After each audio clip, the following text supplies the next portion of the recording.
You are about to discover that you have way more abundance than you thought you had. In fact, I talk to people and I watch them struggling and I'm asking myself, like, why are you doing this? I know you think the struggle is real, but I promise you, the struggle is not real. It's imagined. And what I mean by that is you already have access to the abundance of the things that you are working towards and seeking. The thing you lack is not abundance, and the thing you lack is not access to the abundance. The thing you lack is awareness of your access. And you're about to discover how to tap into a new level of awareness for an old level of access and an old level of abundance. Let's go. There's a story in the Bible about a man named Abram. Abram, his name means high father or exalted father. But the problem with Abram was that he could not have children. So imagine, and by the way, let me say this. Names in the West are just what we call people, right? But in the Bible, names were more like we think of nicknames. Like when I was a little kid, my nickname was Big Head. To my brothers, my nickname is still Big Head. Even though I grew into my head, okay? I'm keeping it real. I grew into it. I know y'all think that's funny, but my head was the same size when I was in first grade. My body was a lot smaller, okay? But it's more of a description. So Abram's name being high father, and he could not have children, it became a source of pain and a source of shame and a source of like discouragement and disappointment. And every time somebody called his name, it reminded him of his insufficiency. How would you like it? How would you like it if your name was, hey, rich dude, and you're broke? Or, hey, skinny, and you're fat? Or, hey, fatty, and you're skinny, and you can't gain weight? Like, it would be like, hey, genius, and like, you can't read or write. Nobody has a desire to have a description or a nickname that reminds them of who they are not. And so that's who Abram was. And God came to Abram in Genesis chapter 12, and he said, if you will leave your father's house, well, if you will leave your country, your kinsmen, and your father's house, I will make you something you can't make yourself. I will give you something you can't get yourself. I will bless you in ways you can't bless yourself. I will take the source of your shame and make it the source of your fame, and in you, all the families of the earth will be blessed. So that's what God told Abram. Abram said, you know what he said? He said, I'm out of here. I would have loved to have been a fly on the wall when he told Mrs. Abram, Sarai. He goes to his wife, Sarai, and he says, baby, we are leaving. We're leaving? Where are we going? I don't know. God told me he was going to let me know when we get there. Like, now, I don't know about your wife, but my wife has questions. Right? Like, why did he do that? I don't know. Right? I don't know. I didn't ask him why he did that, right? So where are we going? Like, I can only imagine the conversations that went on between Abram and Sarai, and they both had enough faith to leave the land of the familiar. Now, I believe that one of the reasons God told them to leave the land of the familiar is because if they didn't leave the land of the familiar, the people who knew them for what they weren't would not let them live down who they weren't so they could become who God intended for them to be. They had to get into a new environment where people didn't know what their weaknesses were, where people didn't know what they didn't know about their fertility issues. They didn't know that he was the high father with no children. He had to move him out of the place where people knew him for what he was not into a place where people would know him for who he was. And so God made the promise, but guess what? Year went by, nothing happened. 10 years goes by, nothing happens. Another 10 years go by, nothing happens. To get to the point, Sarai comes to Abram and says, hey, I know God made us a promise, but you know what? Why don't we just help him out a little bit, you know? Like, I'm too old to have a baby, you know? Like, come on, Abram, I'm 80. 80-year-old women don't have babies. Or I'm 75, 78, whatever it was. The nursery's been painted for a long time. This ain't working. Well, what do you want me to do, baby?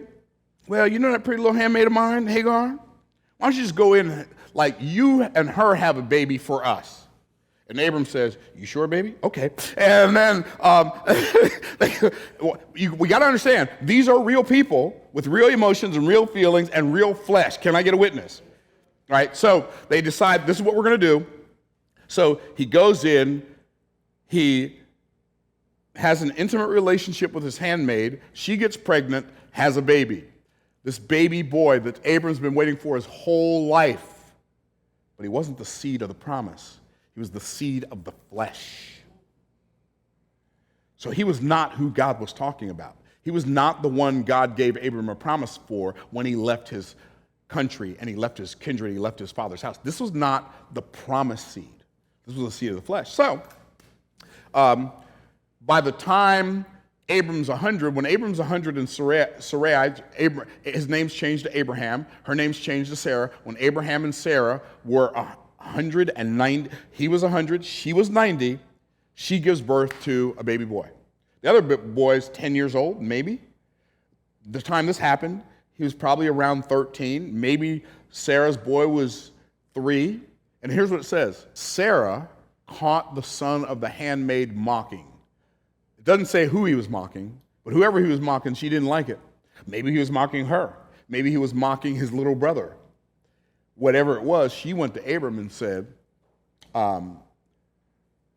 he got to go. She got to go. I ain't going to have them up in my house making fun of me. I ain't going to have them up in my house making fun of my baby. They got to go. Well, Abram's got a relationship with the older son, right, who's not the promised seed, because he's been teaching him how to pray, and he's been teaching him about God, and he's been teaching his son how to be a man. And all of a sudden now, you want me to kick him out of my house? That's where we pick up on this verse, Genesis chapter 21, verse 14. So I brought you up to speed on the story. Now I'm going to read you the rest of the story. And so it says in verse 14, verse 12. Verse 12, not verse 14, verse 12. And God said unto Abraham, let it not be grievous in thy sight because of the lad and because of thy bondwoman. See, she was Sarah's bondwoman, but after he had the baby with her, he became her bondwoman. That's what it says. Don't let it not be grievous because of thy bondwoman, and all that Sarah has said unto thee, hearken unto her voice, for in Isaac shall thy seed be called. Now, this is really interesting. Why did God say, hearken unto her voice? Like, don't let it be grievous because of what your wife is saying to you. Hearken unto the voice of Sarah. Why is he saying that? Because he is allowing the built-in judgment of doubt and sin to be the consequence that Abram has to pay for the sin that he committed. He said, you listened to your wife and got into this situation. Now you're going to have to listen to her again. It's going the same, in the words of my wife's grandmother, the same thing that'll make you laugh will make you cry. Can I get a witness? So don't let it be grievous. You hearken unto her once. I'm going to let you hearken unto her again. And by the way, he hearkened to her, his wife, one, because he doubted and because Sarah doubted. And second reason he hearkened unto her is because he wanted to. Keeping it real. Okay, y'all tracking. So it says, verse 13, and also the son of the bondwoman will I make a nation because he is thy seed. So I'm going to bless him anyway. Yeah, he's the seed of the flesh, but I'm going to bless him anyway. This is so good. One of the things we have to understand is we have to be hyper intentional about the actions we take, because the actions I take will bring blessings on my descendants or curses on my descendants. God said to Abram, don't worry about the boy. I'm going to bless him because he's yours. What else does it tell us about Abram's descendants? Where else? We find in the book of Hebrews, what does it say? It says that Levi paid tithes to Melchizedek while he was yet in Abraham's loins. Like before he was born. What is that saying? That we receive the benefits of our godly ancestors. Our descendants will receive the benefits of our godliness as they live their lives. But also, our descendants will suffer consequences because of our actions. Because what does it say? God will pass judgment on the evil to the third and fourth generation of them that hate him. We have to become hyper vigilant in our walk with God and on our walk before God, because there are consequences in this lifetime in which we live. There are built-in people say, well, the devil did this and God did that. Sometimes it's just the built-in consequence of the sin itself. Sometimes it ain't God. Your problem ain't God. didn't come from God. Sometimes it didn't come from the devil. Sometimes it just came as the consequence of you doing what you shouldn't have done or not doing what you should have done. Can I get a witness up in here? Okay. It says, verse 14, and Abram rose up early in the morning and took bread and a bottle of water and gave it unto Hagar, putting it on her shoulder and the child, and sent her away. And she departed, and they wandered in the wilderness of Beersheba. Wilderness over in the Middle East ain't the forest, y'all. It's the desert. You in the desert, you need more than a loaf of bread and a bottle of water. Can I get a witness? And it says, verse 15, and the water was spent in the bottle.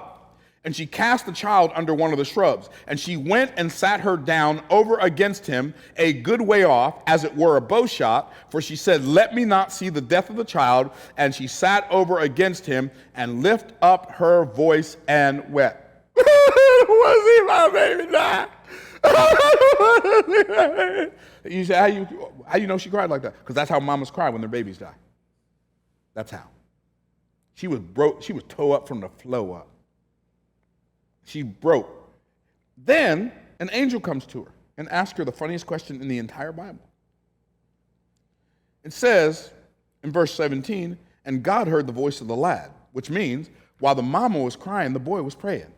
Wonder where he learned that? Probably from Abraham. She said, and God heard the voice of the lad, and the angel of God called to Hagar out of heaven and said unto her, what aileth thee, Hagar? The question I got for an angel is, what kind of question is that? You a mama in the desert with a baby and no water, and you crying. What else you gonna be doing? He said, what's your problem? What you crying about, Hagar? Is that real? Watch this. Fear not, for God hath heard the voice of the lad where he is. Wow. You know what? This is what our parents are older than us. They know more than us, but they still need us praying for them. Can I get a witness? Sometimes our parents are so caught up in the situation, all they can do is cry. Like if you're a child and you're watching this, pray for your mom. Pray for your dad. Pray for your grandparents. Pray for your aunts. Pray for your uncles. Pray for the people who God has put in your life to lead you, because when sometimes you think they got an attitude because they got an attitude, sometimes they got an attitude because they're dealing with something you can't even begin to comprehend. Okay, y'all tracking. And then it says, arise, verse 18, lift up the lad and hold him in thine hand, for I will make him a great nation. I want you to notice these next 5 words. And God opened her eyes. What? And God opened her eyes, and she saw a well of water. Wait a minute. Time out. I want to make sure I didn't read this wrong. Did it say, and God digged a well of water? Is that what it said? No. Did it say, and God miraculously provided some water? No. Here's what it said. And God opened her eyes, and she saw a well of water. What does that tell us about the well of water? It was already there. She already had the abundance of water that she needed. She already had access to the abundance of the water that was needed, because it says she saw a well of water that was there. She didn't see a well of water that was somewhere else. It was there. The well of water was there while she was crying about not having any water. And what do we learn from that? We learn from that sometimes we can't see the resource, we can't see the water in front of our eyes because of the water that's in our eyes. Sometimes we just can't see past the tears to see the abundance that God has already given us. He's already given us the abundance. He's already given us the access. But what he hasn't done yet is open our eyes. That's why one of the most important prayers that we can pray for ourselves and for those we love is, dear God, open my eyes so I can see what's already there. I promise you, it's so funny. We have people who, business coaching clients, who join my mastermind, and I can see clearly what's wrong with their business. Right? They're generating a handful of leads, they're making some sales, they're making some money, or maybe they're making a lot of sales. They just don't have a premium value offer. I say, okay, here's what you need to do. Raise your price. Now, I know that sounds like an oversimplification, right? I think of one lady, She was selling her coaching program for $1,200. She joined my mastermind. I said, raise your price.